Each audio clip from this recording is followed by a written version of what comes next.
Sud Radio, le grand matin week-end, l'info Éco Plus, Didier Testo. Bonjour Didier. Bonjour Jean-Marie. Fondateur de la Bourse et la Vie TV. Didier, cette semaine vous allez nous parler de Boeing, l'avionneur américain qui est une fois de plus dans la tourmente. Alors vous le savez, il y a eu une série de scandales et d'accidents impliquant la marque centenaire fondée à Seattle. Début janvier, une porte d'un Boeing 737 MAX 9 de la compagnie Alaska Airlines s'était détachée quelques minutes après un décollage à Portland dans l'ouest des États-Unis. Quelques blessés légers. Il y a un de ces avions 737 MAX avait été cloué au sol pendant près de 2 ans après les crashs de 2 appareils. Alors le premier c'était fin 2018 avec Lion Air, c'était une compagnie indonésienne, et en 2019 avec Ethiopian Airlines. Dans les deux cas, un problème lié à un nouveau logiciel était à l'origine des crashs et il avait causé la mort de plus de 350 personnes. Il y avait également dans d'autres dossiers des enquêteurs néo-zélandais qui avaient saisi une boîte noire d'un Boeing à destination de Nouvelle-Zélande. Ce Boeing avait soudainement perdu de l'altitude, blessant de nombreux passagers. Absolument. Alors Boeing qui doit évidemment collaborer avec la justice pour cette raison. Alors le constructeur aérospatial fonctionne dans le cadre d'un accord de poursuite, ce qu'on appelle différé avec le ministère de la Justice depuis 2021. Boeing a reconnu des actes répréhensibles, a accepté de payer 2,5 milliards de dollars pour résoudre une accusation pénale de fraude liée à la tromperie des régulateurs sur un défaut de conception du 737 MAX.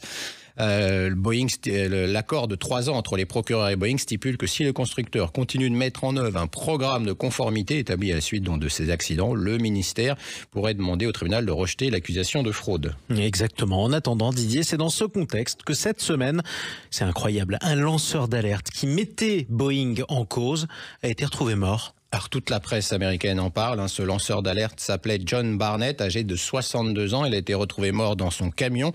La police enquête sur la mort de Barnett, affirme qu'il est mort d'une blessure auto-infligée, un suicide, même si les investigations se poursuivent. Alors c'est un ex-contrôleur de qualité de Boeing, était en plein procès contre son ancien employeur. Il devait témoigner devant un juge à Charleston, ce qu'il ne pourra donc pas faire. Barnett avait travaillé pour Boeing pendant près de 32 ans. Il avait pris sa retraite en 2017. Et après sa retraite, il avait exprimé des inquiétudes quant à la sécurité des Boeing, notamment du 787 Dreamliner. Il avait accusé Boeing de monter délibérément des pièces de qualité inférieure sur ses avions, et il avait accusé également Boeing d'avoir des systèmes d'oxygène défectueux. Pour lui, un masque respiratoire sur 4 ne fonctionnait pas en cas d'urgence. Malgré les démentis de Boeing sur ces allégations, un contrôle de la Federal Aviation Administration réalisé en 2017 avait donné raison à John Barnett sur certaines d'entre elles.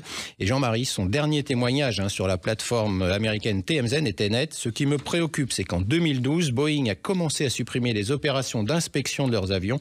Ils considèrent la qualité comme un coût financier et non comme un gage de sécurité. Ces décisions sont des efforts considérables pour réduire la qualité de production. Des accusations donc qui étaient graves. Et alors en bourse, le rival de l'européen Airbus a vu son cours perdre la moitié de sa valeur en 5 ans. Faire des économies ne rapporte pas toujours, visiblement. C'est plutôt rassurant pour une fois. Les financiers qui sont à la tête de Boeing depuis des années devraient donc désormais y réfléchir. Au-delà des morts déjà comptabilisées dans les accidents, une entreprise reste mortelle, si grande soit-elle. Et juste une précision, on en parlait d'ailleurs hors antenne avec vous, Didier. On a tendance en France à se réjouir des déboires de Boeing en se disant que c'est bon pour Airbus. Attention, beaucoup d'entreprises, des petites et des grandes françaises travaillent pour Boeing. Et ça peut être inquiétant pour elles aussi. Donc c'est important de le souligner. Didier, cette semaine, vous nous parlez aussi d'une autre actualité. Ce sont de nouveaux risques pour les entreprises. Il s'agit de quoi ? Alors, il s'agit de l'attaque qui a eu lieu contre l'usine de Tesla en Allemagne, visant tout simplement à détruire l'entreprise, qu'on appelle une Gigafactory, avec des unités de batterie. C'est un groupuscule allemand d'extrême gauche qui a revendiqué ce sabotage, une infrastructure électrique qui a contraint le constructeur à stopper sa production dans une usine située près de Berlin. Elle avait été inaugurée en 2022. C'est le premier site de production en Europe pour le groupe américain, qui produit notamment son modèle Y. Tesla mange de la terre, des ressources, des hommes, de la main-d'œuvre, crache 6000 SUV, machines à tuer et Monster Truck par semaine. C'est ce qu'ont dit les responsables de cette attaque. Le constructeur, lui, a estimé à plusieurs centaines de millions d'euros le préjudice. Tesla qui prévoyait d'ailleurs de doubler sa capacité de production.